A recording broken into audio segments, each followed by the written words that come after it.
Oh, don't worry. There's quite a lot of information as well to sort of absorb straight away.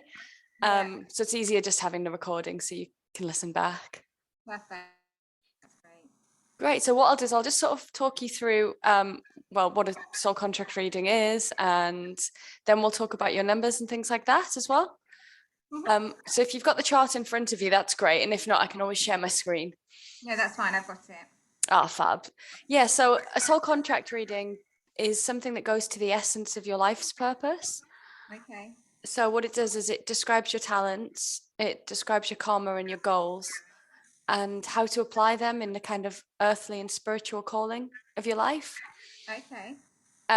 It is out there, a soul contract reading. It incorporates elements of the Hebrew alphabet, Kabbalah, and astrology. And it's based on the 22 characters of the Hebrew alphabet, which is why you get the 6-pointed star, the Star of David. Yeah. And that's come about because in Hebrew, letters and numbers have the same sound and symbol. And Hebrew is one of the 5 sacred languages from which kind of reality emanated. So these numbers were created in kind of purity. Okay. So when we're born, an incarnating soul chooses what it wants to experience in order to grow. And what you'll find is that before a baby's born, parents will often know the child's name intuitively. And the sound of the name is what comes across as that's what creates the soul contract. Because sound's creative, like in all the creation myth, this name will then carry the energy that the soul's going to live. Okay. Yeah, so when the soul embodies, the soul contract is translated into a karmic matrix, and this is kind of like a structure that sits on the surface of our body and in our fields. And what this does is it kind of radiates out to the reality. It kind of radiates out the reality to create the experiences that are encoded in it. Okay.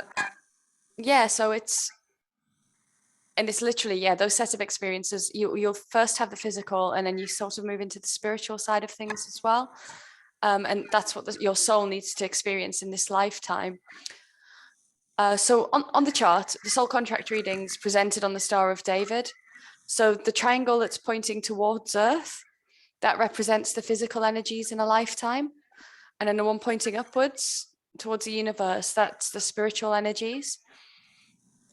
And in each corner of the triangle, you've got a different aspect so you've got your physical karma, your physical talents, your physical goals, and then you've got your spiritual karma, your spiritual talents and goals. And the karmic aspect is all about the lessons that the souls come to learn. And a lot of the time when we go through your numbers, you'll see it can sound a little bit like a punishment at times, but these are the lessons that we need to kind of go through in order to grow and to learn. Yeah. And these kind of run throughout the lifetime, so they can be very, very intense at first, but as you kind of move through the karma, the intensity decreases, as you learn from these things, and they become a great strength for the personality. Okay. So and then basically, you're figuring out how to overcome that as an obstacle. Is that what you're? Yeah. So the karmic aspects, these are the specific life lessons that you have to learn in this lifetime. Yeah. If you come back, in the next incarnation with a different name, there'll be a whole different set of experiences. Okay. But this is what you're working towards in this lifetime. And in order to help you to do that, you've got the talent aspect. Mm-hmm. And this number they contain the kind of latent energies that have to be developed. So with all of the numbers, you're going to have the karmic aspect of each of them at first. But in a talent position, you should work through that much faster, and they will help you to overcome the kind of karma in your chart. Okay. And once you've done that, you can kind of move on to then sort of achieving the goals that you've got as well. Yeah. So in the goal aspect, the energies act as an incentive in someone's life. So it's kind of like the dream that we're striving for, and that'll become apparent with the different numbers. And whether we achieve it or not in this life depends on how much we work through. But yeah, as we're moving through our life, all 6 aspects of the chart are running simultaneously. So while the physical triangle is usually more predominant up to the age of around 35 to 40, then the spiritual triangle becomes more predominant. These energies are still kind of in flow throughout our lifetime. Yeah. So that's the kind of overview of the soul contract and the kind of what it is and how it works. So I'll move on to your numbers now, because on the chart you'll see that you've got physical karma you've got an 11-2 next to that. So 11-2, the number 11-2 is all about assimilation and structure. So in its positive, this is a very kind of loving, it's about personal values, it's about harmony, it's about giving and taking, sharing and generosity of spirit. But in its kind of negative, it's self-indulgent, it's greed, it's emotional demands, and it can be an inhibition of affections as well. So people with an 11-2, the kind of karmic aspects of that is about life to death, both physically and spiritually. In the karmic aspect as well, it's about an inability to experience balance in life's experiences. People with this number can often wear dysfunctional patterns as their own. Sometimes they're not always discerning as to what they assimilate. So sometimes it can lead to manic depressive behavior.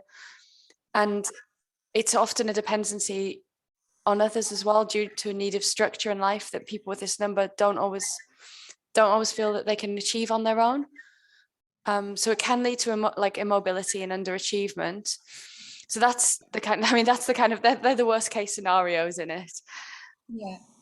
So I mean, one of the things, just to get an idea from you, really, is, oh, sorry, don't do that one, Faye. Don't click on that. When you were sort of younger, did you ever feel lost at times when you were trying to learn new things or new bits of information?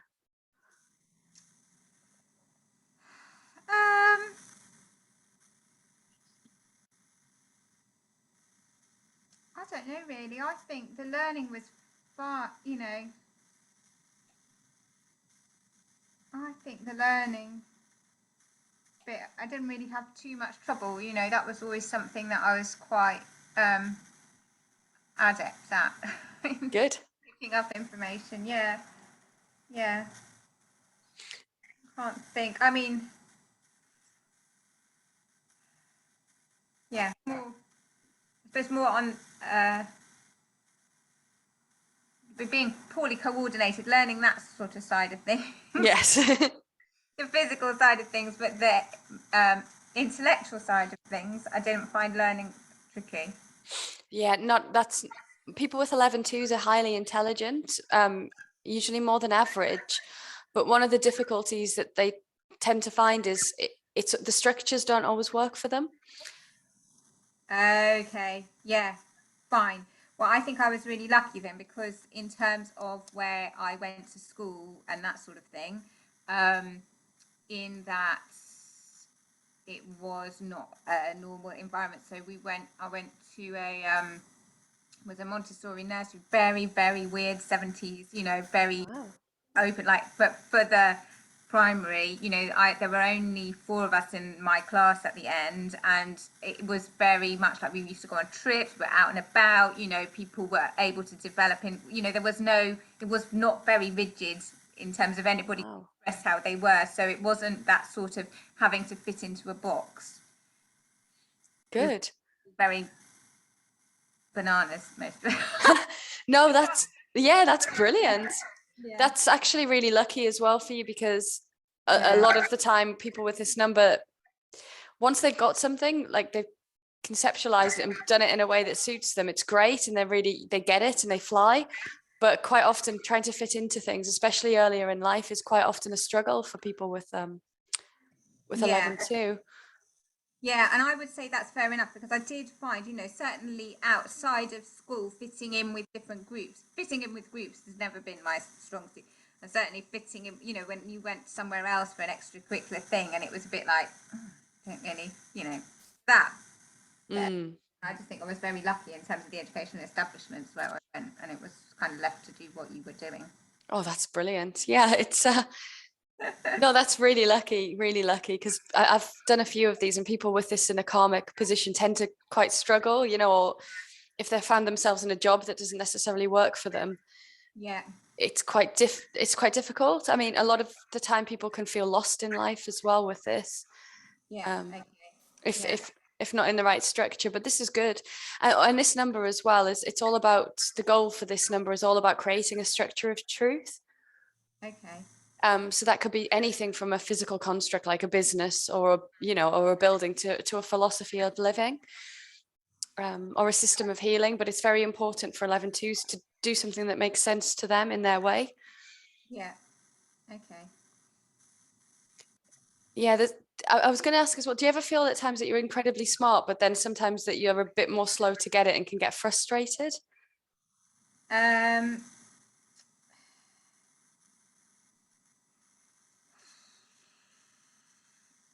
well, I would say more just frustrated around the fact that I know there's something there that I don't know, if you see what I mean.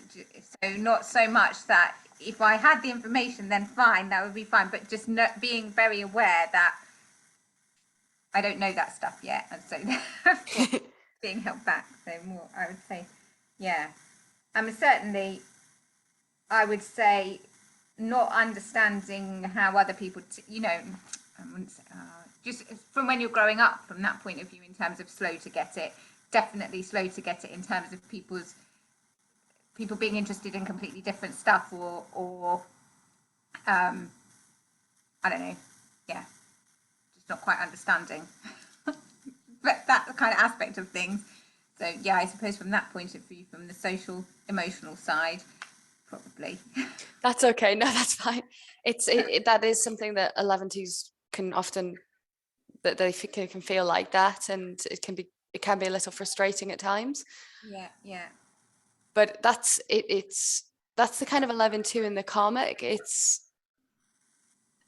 I, Yeah, a lot of the times it's about life to death as well, physically and spiritually. So people with this number can often have some quite difficult life lessons. Um, there can be quite a bit of loss, or they can often feel like they have to kind of start again and reinvent themselves, and Okay. Yeah. which is, yeah, 11-2. I think you've got two of these. I'm just gonna have a quick look. Yeah, there's one in the physical bowls. Yeah, often you find with people who have 3 11-2s in a chart, because it's quite unusual, but if they do, it's often their last incarnation. Oh, okay. Like my grandma, for example, she's 94 and she's got 3 of them, and it's very much feels like it's, her final.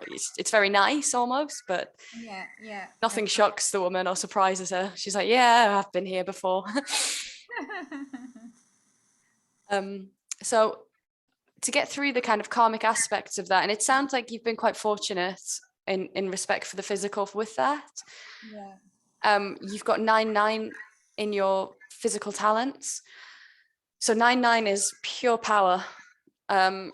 It's a incredible energy, but it's very, very difficult as well. It's a dragon or serpent energy, and it's just flowing, steely, invincible power. It's the most powerful energy of all of the different numbers.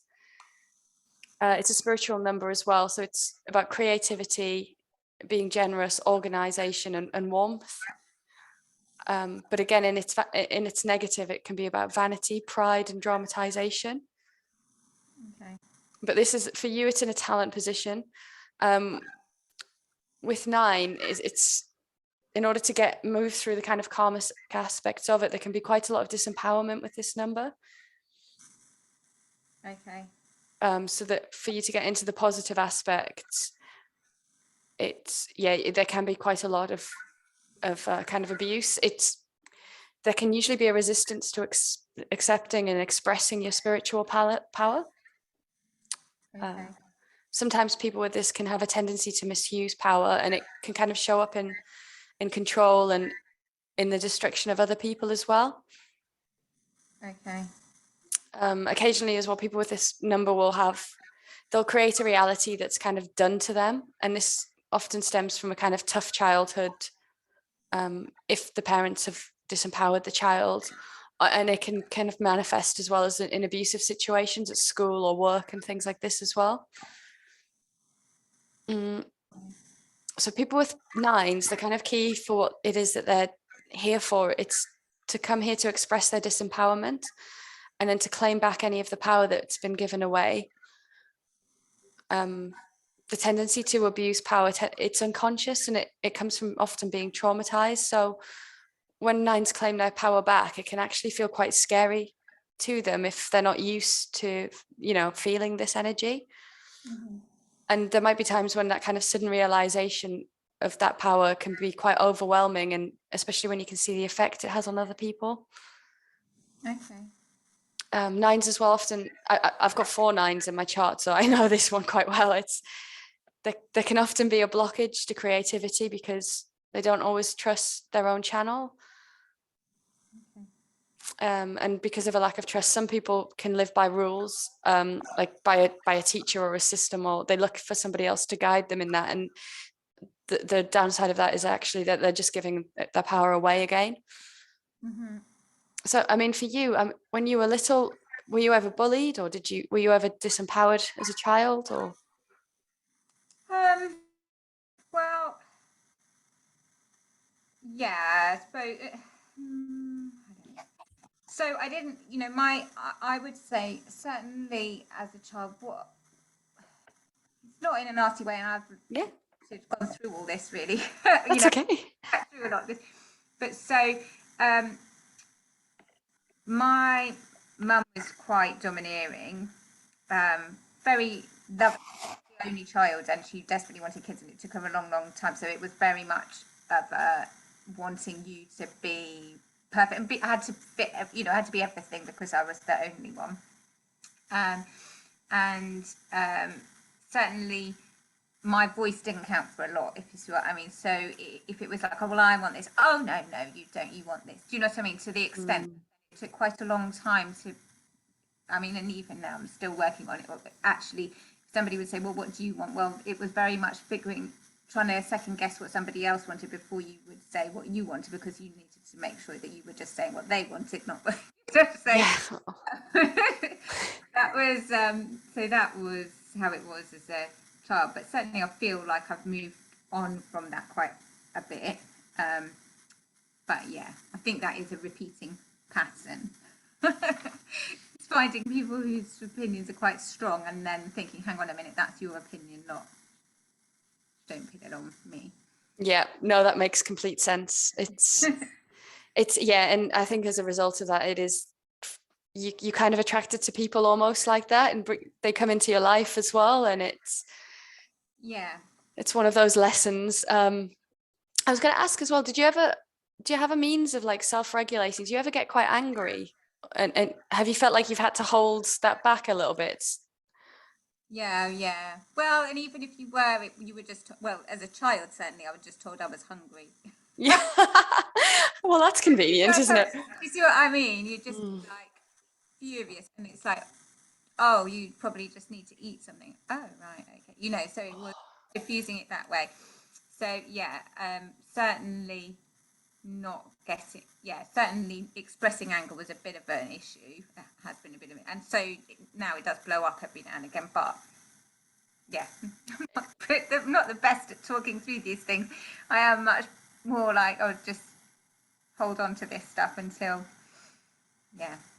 That's what we do. We can often feel really, really quite moved to anger, especially if we have to self-regulate it a lot, or if there isn't a healthy way of expressing it, because the energy of the 9, and thank God you've got it in a talent position,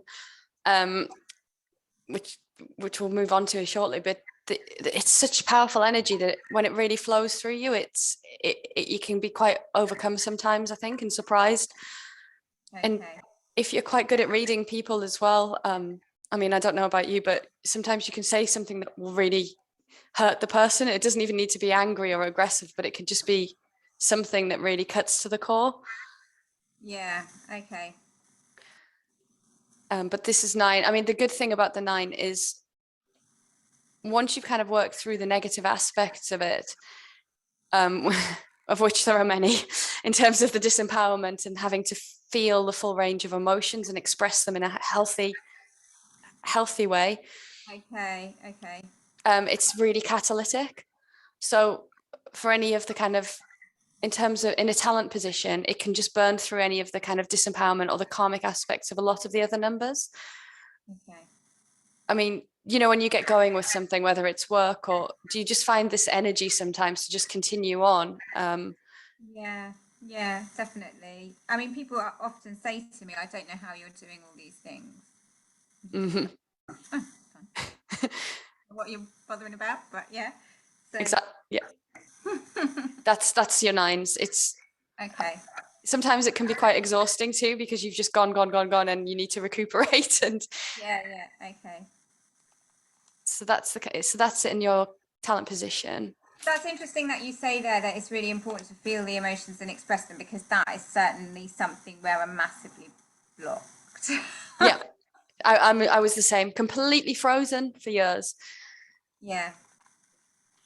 Yeah. But it's good. And with the divine healing as well, once you start to unlock these things and feel through them a little bit, and it does help. It starts to sort of shift that energy quite a bit. Yeah. Okay. And then again for your physical goals. So your physical, you've got 11-2. Yeah. And again, it's an extreme double number. It's ultimately about valuing life. You know, it can manifest in experiencing near-death experiences or bereavements of close friends, relatives. But what happens is when you're going through these things, these experiences of loss, and it actually speeds up the sort of transformation of consciousness process. Okay. But again, it's the speed of transformations with this number can create quite a great intensity. Do you often find, like, when you've gone through different things in life, or do you find that you have to kind of review your kind of fundamental values sometimes?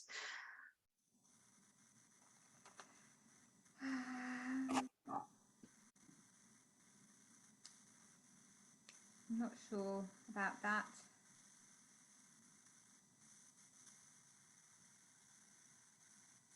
I'm not certain about that.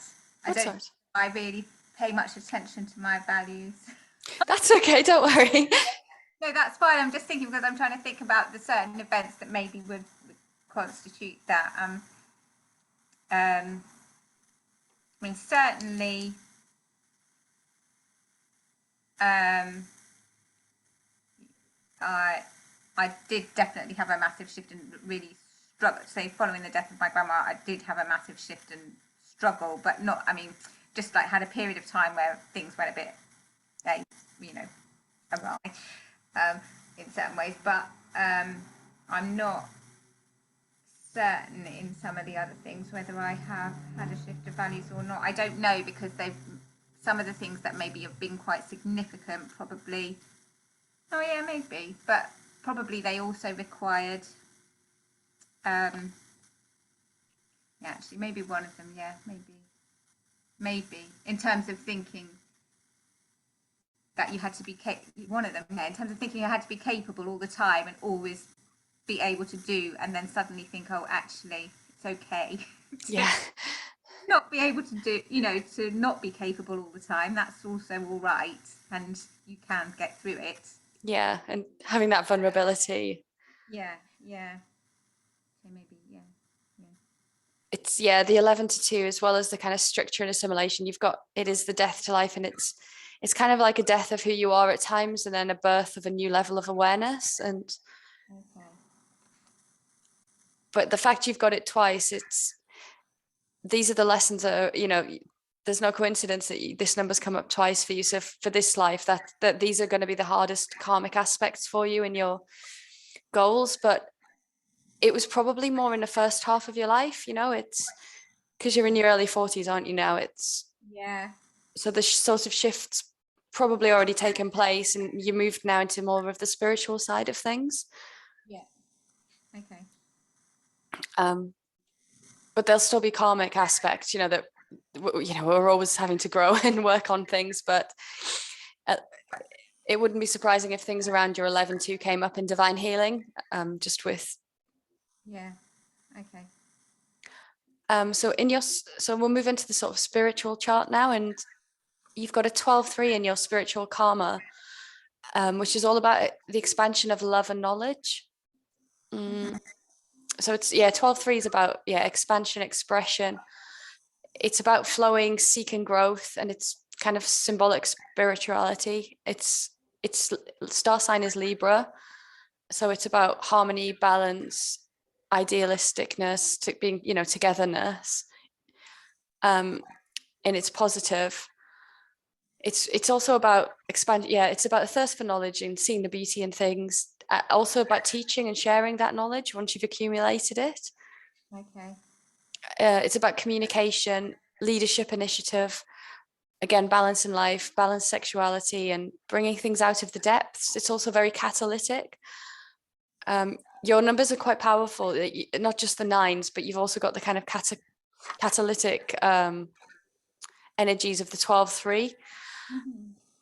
With it in a karmic position, though, it can be about being unbalanced and indecisive and sort of sitting on the fence at times. Okay, yeah.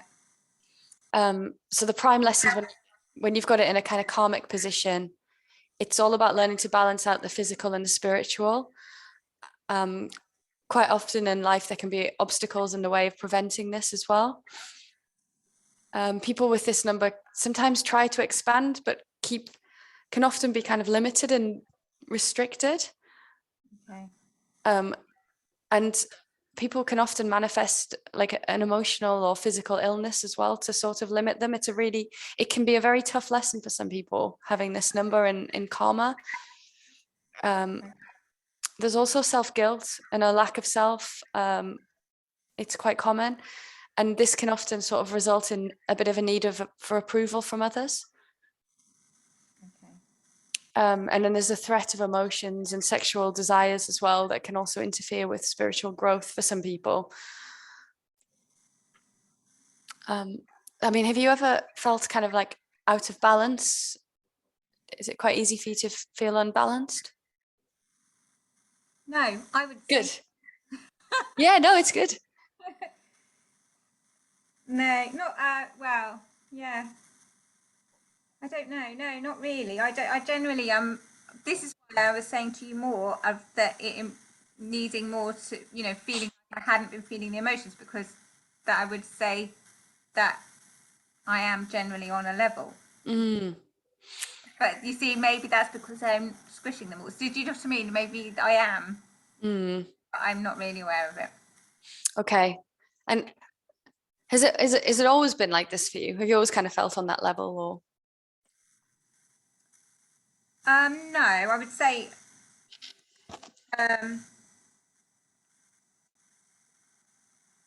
no. Certainly when I was no, not really. That's all right. Been fine in terms of decent mood. I've never really had massive, well, except for a small period of time where I was, that I felt sort of inert for a little bit, but that was around with hormonal health, if you see what I mean. It was that sort of time that I used to feel really inert, but that was not great. But certainly, not feeling you were good enough, or that not fitting in. But I would say certainly, since I've been older, I think it's been much easier to be on a level. Just gets easier, doesn't it? Yeah. Growing up, it's crappy. But yeah, so I would say now generally feel all right. That's good. No, that's good. It's often people who were like quite shy as children, and Yeah. they can often struggle with this, trying to kind of come out of that and to express themselves and to express their feelings and emotions. Yeah. Okay. And often people with this will take on too much work at times, or there's sometimes having too much or too little in that sense. Okay. But if it sounds like it's quite good, because it sounds like maybe you've moved through that a bit, or Maybe, although I would say that has been a thing as well of just feeling very much like taking on loads to do. I suppose that's it. I do wonder if, historically it's been not thinking about, do you know what I mean? Not engaging with that side of things at all. and just being busy. I think there is that element of just not entertaining any of that. Absolutely. Yeah. Is it kind of a distraction to sometimes maybe feel what's going on inside, or? Yeah, exactly. I just don't think, I mean, I think that's something I've not paid a huge amount of attention to, because it's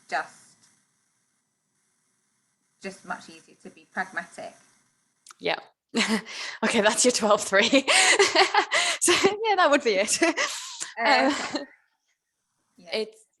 And because you've repressed a lot of the energies from your nines as well, and your mum kind of explained it away for you. Yeah. There's probably going to be quite a bit of work for you to do in connecting to those emotions, and in a manageable way, that can be that you can still control and deal with, but yeah, that you're going to have to open up a little bit to work through it. Yeah. It is tough. And because you probably have been sort of self-regulating yourself as well. Oh. Yeah, definitely. Yeah, the numbers make a little bit more sense with the 11-2s, the 9s, and the 12-3.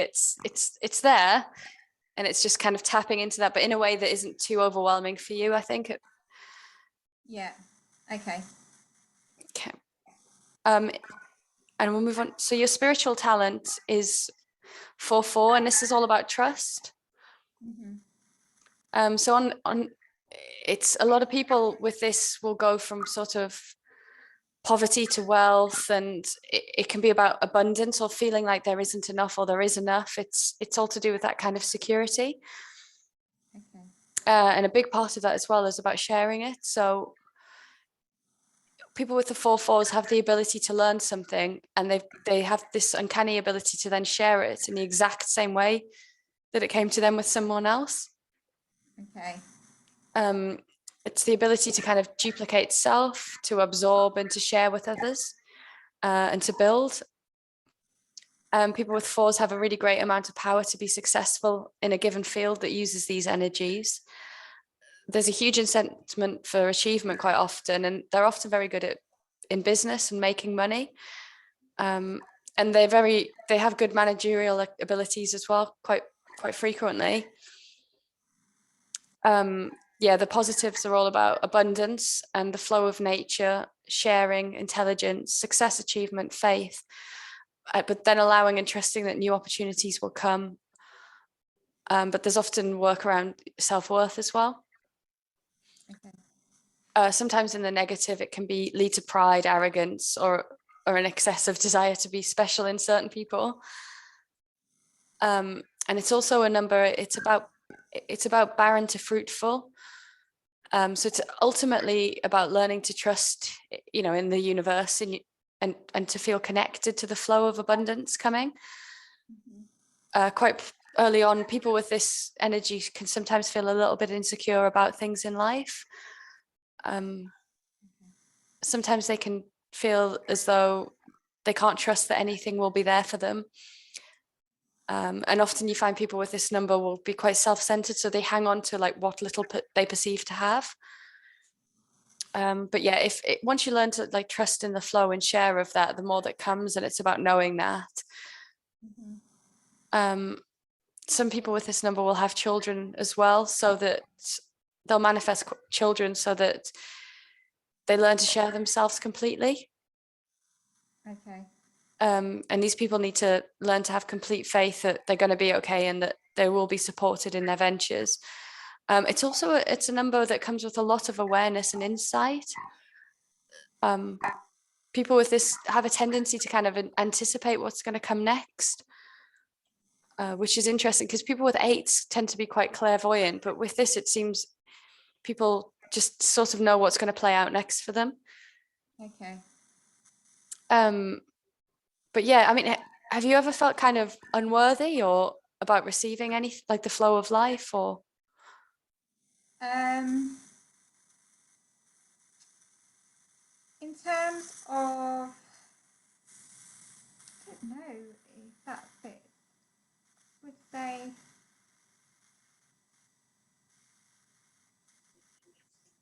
not in in terms of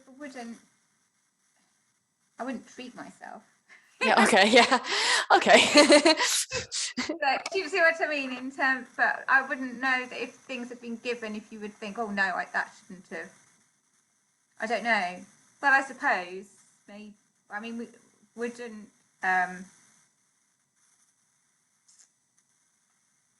Yeah, maybe. I mean, I'm not that comfortable with abundance. Yeah. I mean, yeah, I don't feel that comfortable necessarily with abundance, even if we potentially have a fair bit now. But it doesn't. Yeah, it's like at any opportunity, I would quite happily go back to not having. Yeah. I don't know, um, but I wouldn't necessarily say that I was concerned about not have. Yeah, I don't have that overriding concern of not being able to achieve. I kind of, yeah, I've sort of just always thought we'd just do what you want and it'll all sort itself out. Good. That's, I mean, with this being in the talent position as well, Yeah. that's the kind of outlook that you've probably gone through the karmic aspects. In a talent position, even though the karma's there, once you overcome it quite quick, it's much faster to overcome. Okay. So you tend to reap the benefits in this position more than that. But some people some people, when they've got it more in the karmic aspect, will often feel like there's never enough, like love, time, money. But it's good that you're already feeling that you can just trust in the universe, and that's kind of where you're at in your journey as well. It's, your life experiences and things. Yeah. I mean, I think for me, in this way, it's more to do with the sharing. It's the aspect of sort of thinking, well, it's all very well, but then how do you go about sharing it? That's the bit. Okay. Yeah, it's come up a few times with you as well. It's around the communication side of things. Yeah. So I think, I mean, with your numbers, it's encouraging you to kind of, because you can learn things and express it, in the same way that you've picked up on it. You'd be quite good at actually teaching people when you've got that confidence in yourself. Yeah. And the thing is you've got fives, funnily enough, and I didn't even make that connection. You've got fives in your soul destiny, which is all about the truth, and it's all about communication and expressing yourself as well. Okay. So even though you've got your 11 twos, which are you've got two of them, and there's a lot of those lessons that you have to learn in life. The other things as well, which you're kind of working towards, are around that communication piece and sharing with others and working to a truth that makes sense to you as well. Yeah. Okay. We'll get onto that one. And again, spiritual goals 3-3. So the 3-3 here is about poverty to wealth, and the 3 is a master number, so it's strong and it's positive and in it's negative. Mm-hmm. But yeah, I think again it's about communication with you. So it's there's sort of similar themes that are coming up. The positives of the 3 are about the power of protection. It's about taking initiative. It's about being a leader. It's about sexuality, and just it's a kind of be careful about being thrown off balance with that one. It's about courage and willpower. But the negative aspects of the 3 are around being impatient, being quite willful. It can be around violence and improper use of force with people. And the 3 is all about bringing ideas and feelings from the depths into the world in a kind of feeling manner. Okay. Which is something that's kind of come up a bit for you, maybe accessing some of those feelings and emotions. Yeah. And again, with the teaching part of things, it's having the ability to hear others and absorb the feelings as a means of communication as well, around learning that too. Okay. This is, Yeah. Yeah, it's the karmic aspects of it are about kind of sometimes these people can underestimate their own abilities, Okay. and especially with regards to teaching, and sometimes can have a bit of a martyr syndrome or be failure orientated. Um, but it stems from them being quite shy, Yeah. and it's about a need to learn to come out to express your true self confidently, and that can be through creative pursuits. You could be writing, music, photography, but people with threes generally find it quite hard to express feeling. Okay. They can be quite intuitive and creative, and often have a above average interest in sexuality as well. But it's I'm just going to check because it's in a goal position for you, so you'll be working in it in the negative and the positives, and because it's quite it's a strong number. You'll experience both the positives and the negatives in this one quite a lot. It's about but you've got things like ideas that can originate from internal actions, so you can bring concepts into reality, whether that's through drawing or art or writing, photography. And with regards to the teaching, it's got to be something that's being taught from your soul.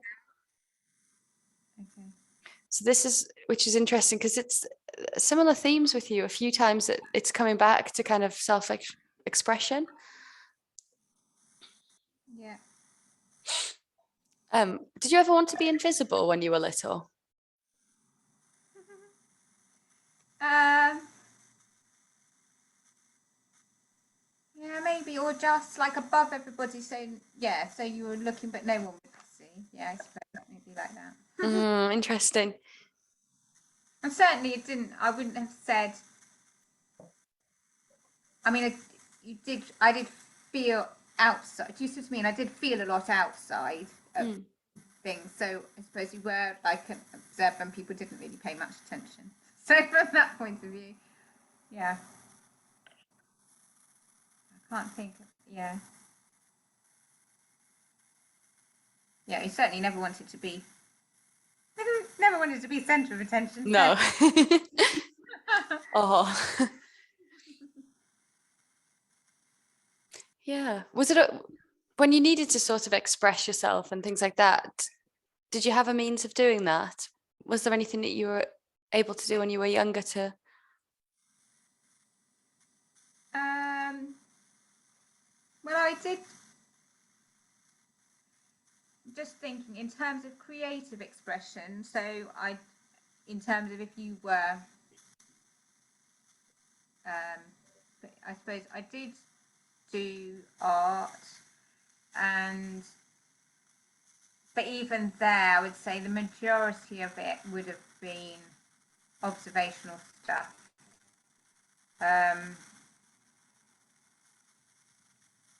I Yeah, I'm not sure whether I wrote then. I've written more now.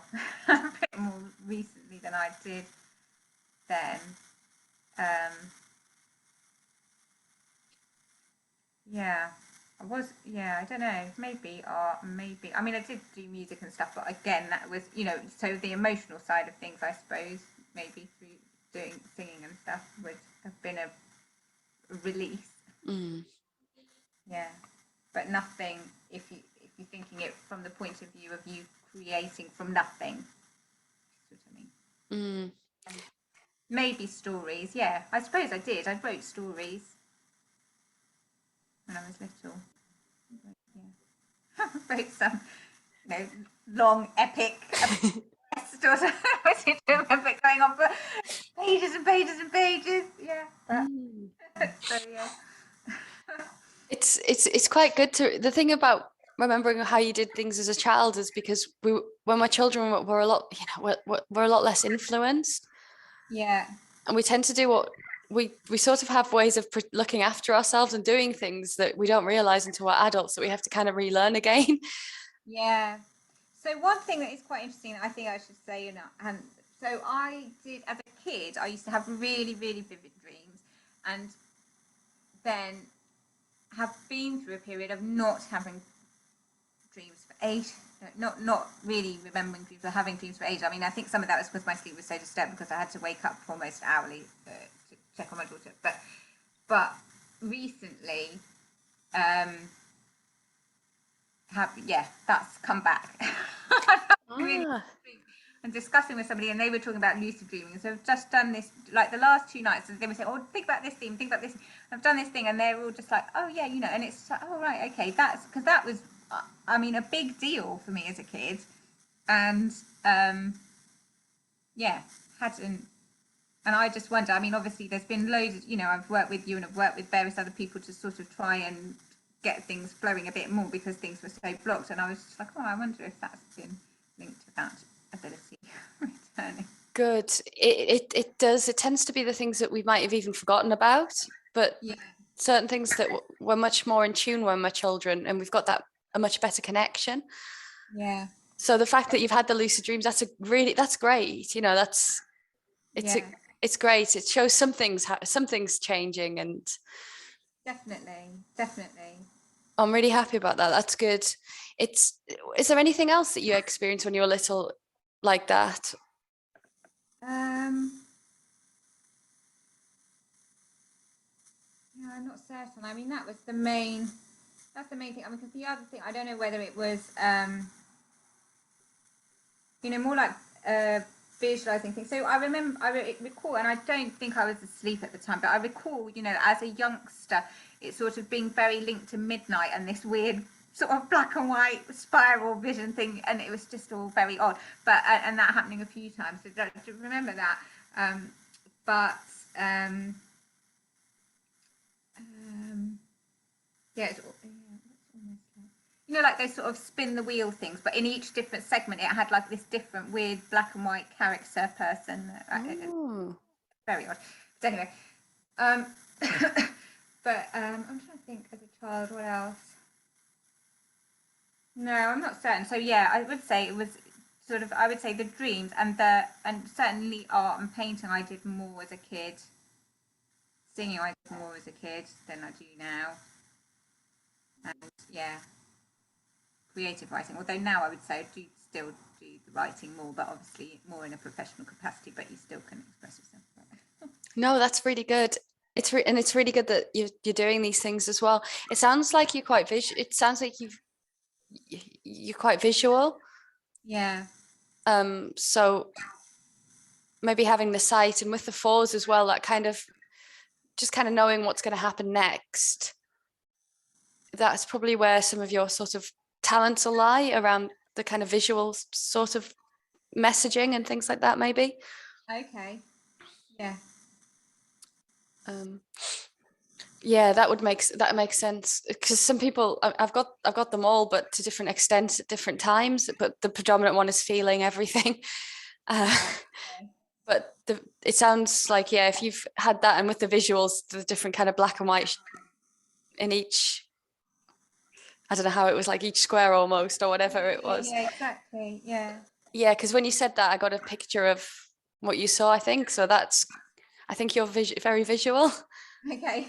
Just to throw that out there. It's not really to do with your soul contract, actually, but we'll crack through that as well. That's good. So you might start getting a bit. Do you ever see patterns and things, like numbers, or like a pattern repeating, or? Not really. I would say that it's more. So I was just trying to introduce myself to this group. It's more to do with connection. So spotting connections, not necessarily numbers or patterns of numbers. It's not so much that. It's just that having.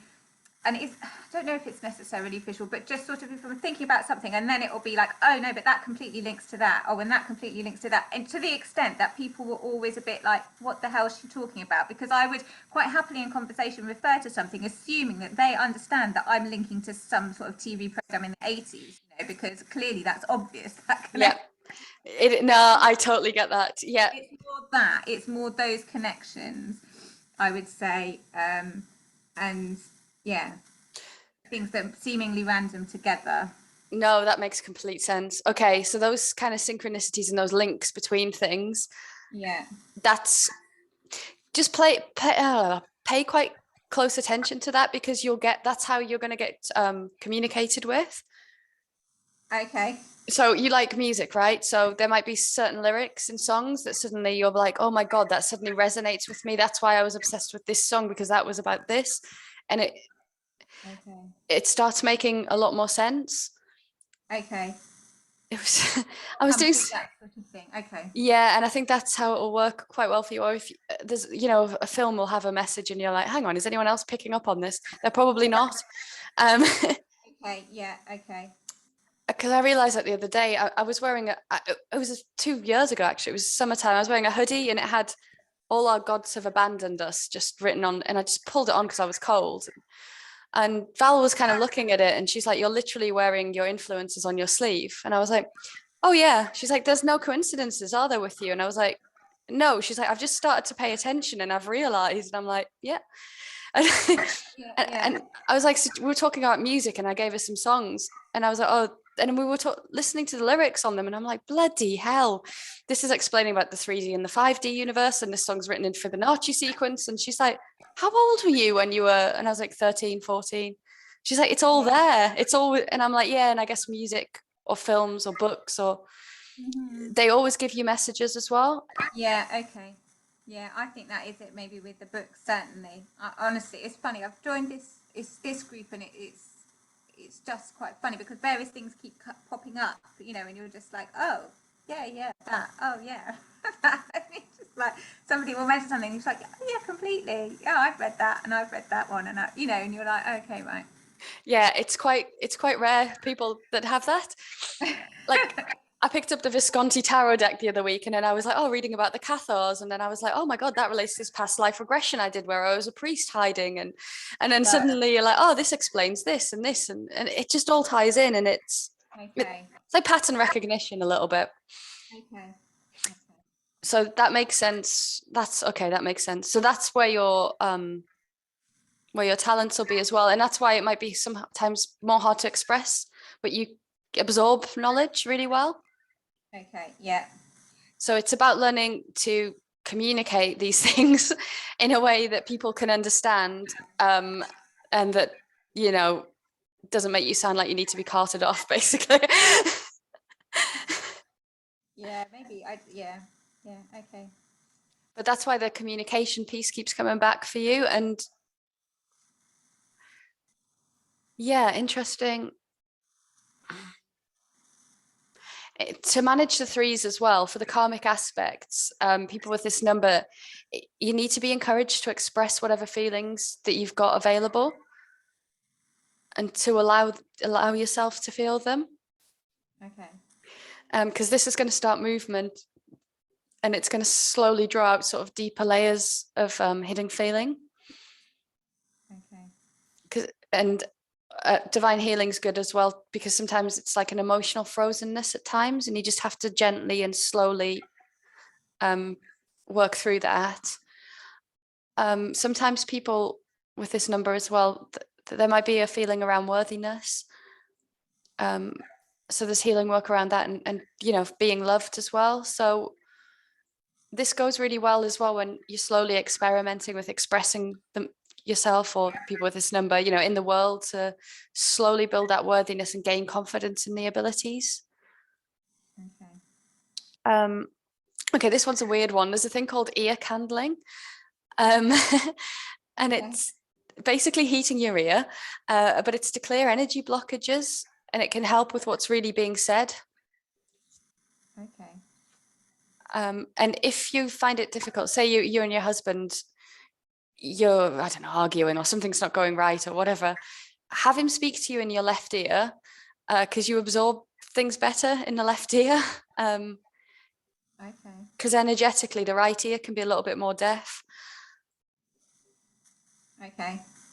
It's it's only with the threes that it's that specific, but Okay. it's worth a try. Really interesting. That's really interesting.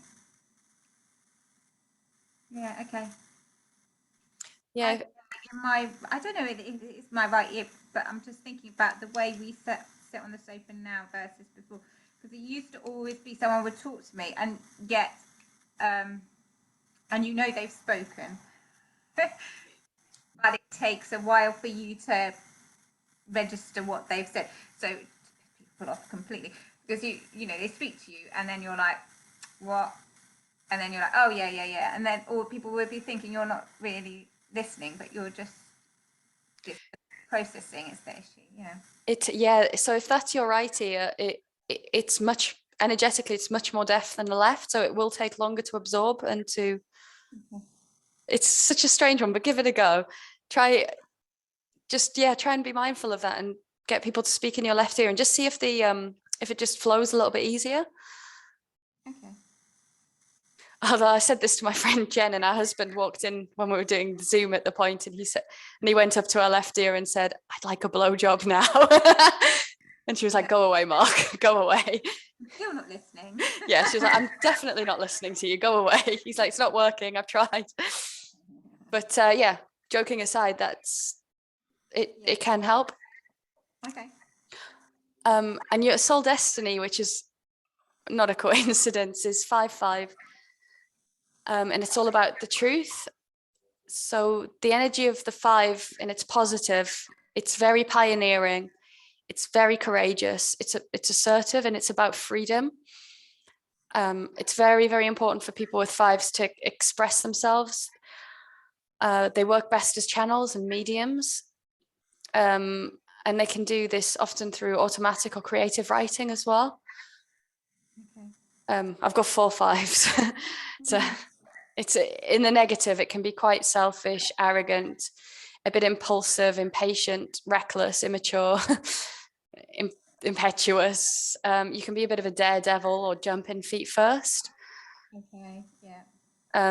Probably more, when you were younger and things, but that can kind of come out as the 5s.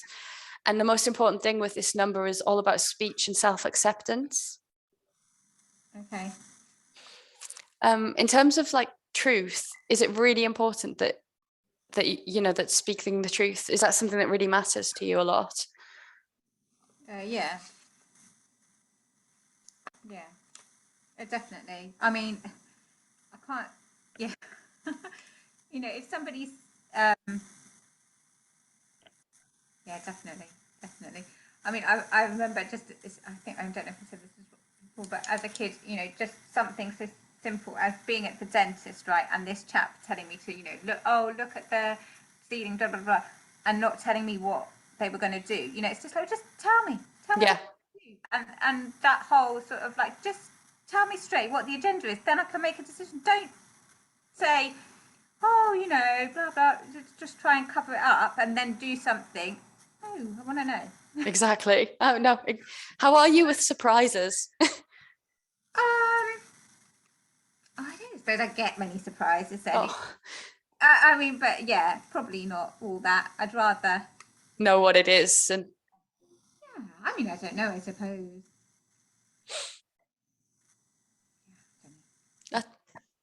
So I don't know. Yeah, I'd just rather know. Yeah, no, it's same, very much the same. Do you, if you're talking to somebody as well, and can you sometimes tell if they're a bit insincere, and it's very hard to well, I don't know, for me, mask my indignation or Oh yeah, I'm sure, exactly, definitely, completely. Yeah, that's why I couldn't watch Greg Wise on Strictly. Yes. Brilliant. Yeah. Exactly. He's like, I've never seen you hate anybody so much. Oh, I just know it makes my skin crawl. Yeah, absolutely. Okay, this is very much a 5 thing. And have you ever sort of spoken the truth, and has it got you into trouble, or? Well, what I would say is, yeah, I was thinking this the other day, is that people would potentially think you irreverent because you would just say, you would just speak, and to me, it makes no difference who somebody, the hierarchy and whatever, people are just people, right? So you would just talk to them like you would talk to people normally, and no kowtowing, or what I mean. You just, so yes, I think from that point of view, possibly, because people find you disrespectful because you're happy to just ask questions or whatever, instead of just taking. So there's that not taking people up when they say something. You would just ask them what they mean, and so that is definitely sort of, I don't know, gets you And certainly I think sometimes maybe I would say things that potentially too close to the bone. Yes. Really realizing that that's a It's, I'm yeah. just saying it as an observation, but obviously then that's something that is not supposed to be said. And I'm like, oh. Yeah, people trying to hide themselves a lot, don't they? And you can't help it, but if you can just sort of see who they are, sometimes you don't mean to do anything. But yeah, if it is usually quite close to the bone, and they sometimes think, how do they know that? And this is the impression I want to give off. Yeah. And seeing straight through it they don't like that. Yeah. And I think that's, I wonder sometimes if that's why I was always on the outside. Do you still tell me? I do wonder if that's how you're not necessarily accepted as part of a group, because I'm a bit like, well, how come all these people are friendly and they're going around to people's houses and I just wonder. I do wonder sometimes. I think, well, maybe I've said something I haven't even realised. Yeah. Mm-hmm.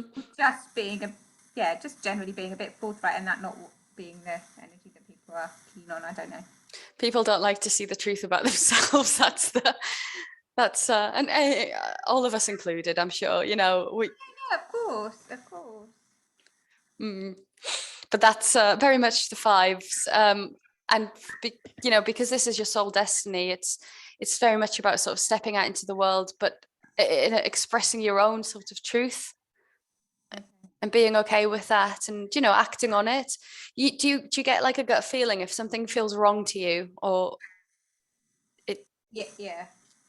Yeah, and and I think I'm trying to trust that more. I mean, I feel like I've got to try, because I think there's an element of having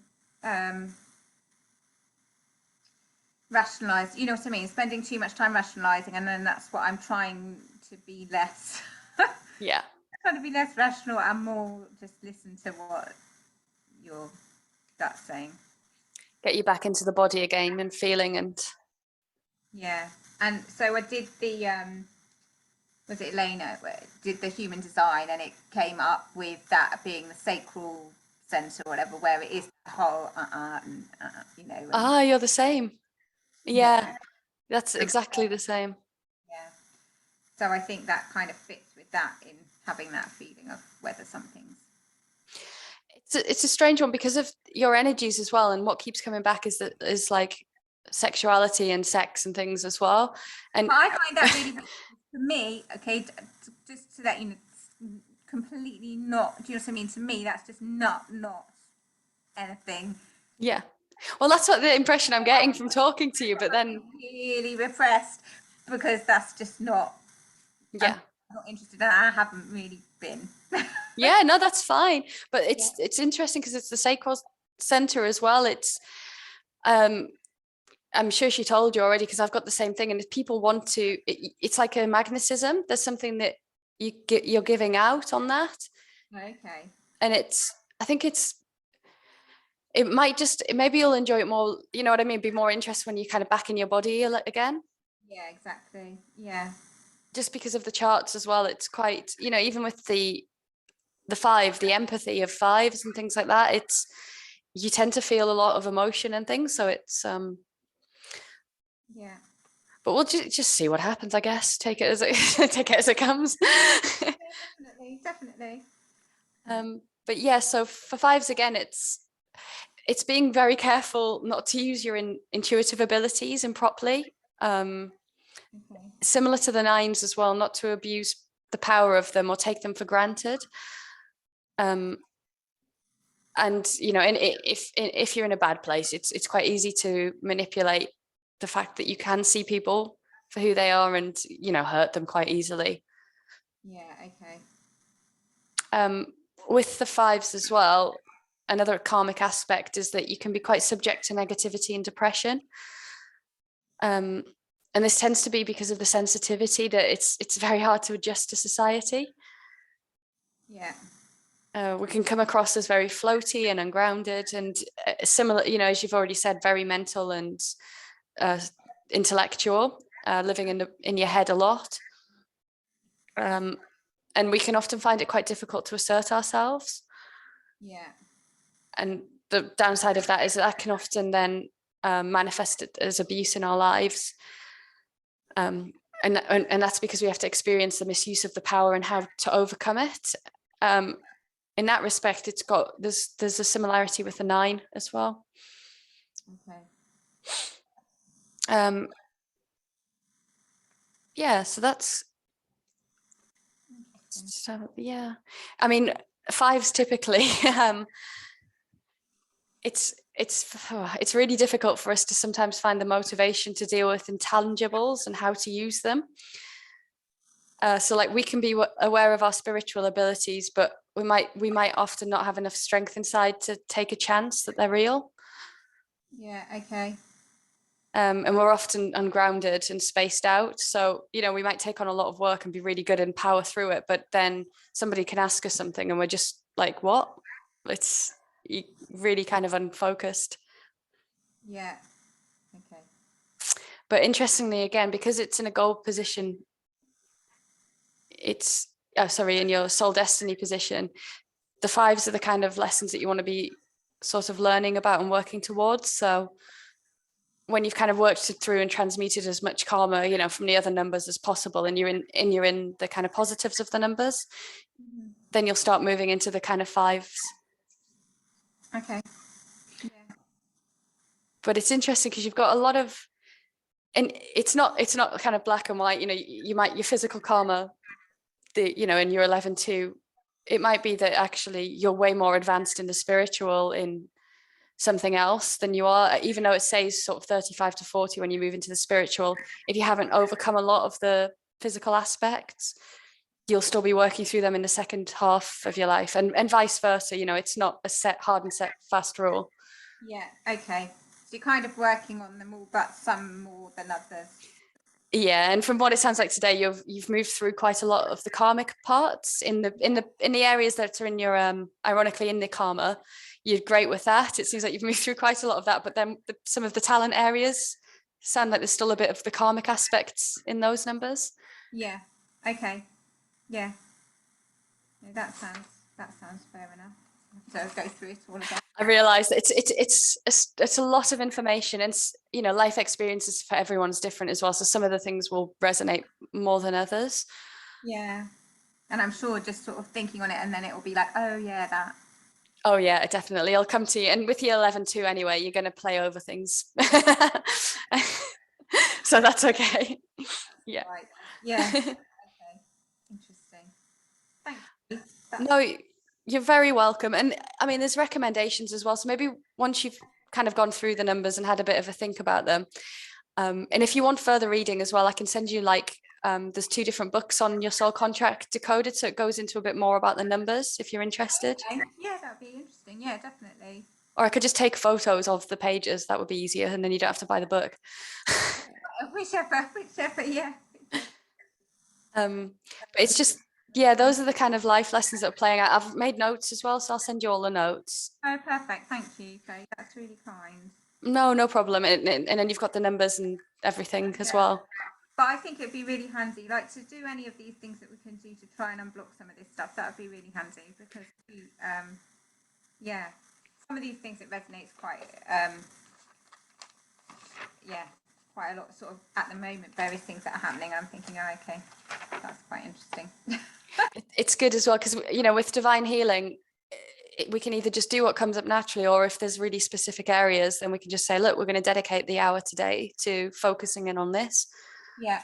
And then if other things come up, which I'm sure they will undoubtedly, we can work through that as well. But it can help you also focus in on areas. Yeah, definitely. No, that sounds good. That sounds really handy. Oh, it's quite all right. I'll stop the recording. So stop that one.